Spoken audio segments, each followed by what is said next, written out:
Okay, let's get back to work. My only complaint about Fru is that sometimes Hess too helpful. Hess been getting bored with my homework, so he making up a sign to challenge himself. The other day he wrote a paper and attached it to my regular homework for extra credit. But luckily I checked it over before handing it in. Detecting Commutative Permeability in Physics. By Fru. No, by Greg Heffley. For a while I was just glad to be getting some homework help. But recently I've been thinking that since I'm the one who discovered Fru, I deserve some kind of credit if he goes on to do big things.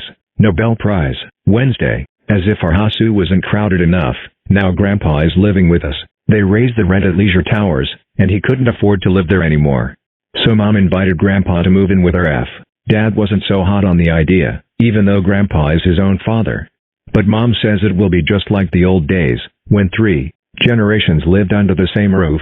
I think Mom has this rosy image of the way things used to be, but I have a totally different picture of what it must have been like back then. I was actually okay with Grandpa moving in with us until I realized what it meant for me. Mom let Grandpa pick any bedroom he wanted, and of course he chose mine. That meant I needed to find a new place to sleep. My first thought was to go to the guest room, but I forgot that's where the pig. And Terry's no way I'm sharing the pull-out couch with a barn animal. I ruled out Roderick's room right away, because he might actually be a step down from the pig. My only other choice was to room with Manny, so I got out the air bed and set it up on his floor. But sleeping in Manny's room has its own problems. Mom reads Manny a bedtime story every night, and sometimes days are really long. In fact, lately I think Manny been picking out the thickest books he can find just to get on my nerves. In the hole in the ground there lived a hobbit. Things been a little tense ever since Grandpa moved in. You can tell he doesn't approve of the way Mom and Dad are raising us kids, even though he never actually comes out and say it.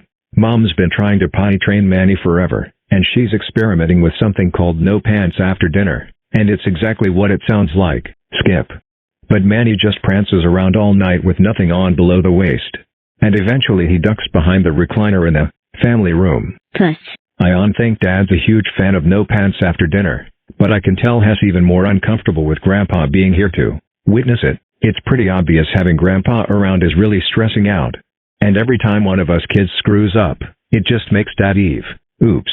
Um. Oh, Dad is calling me now, bye.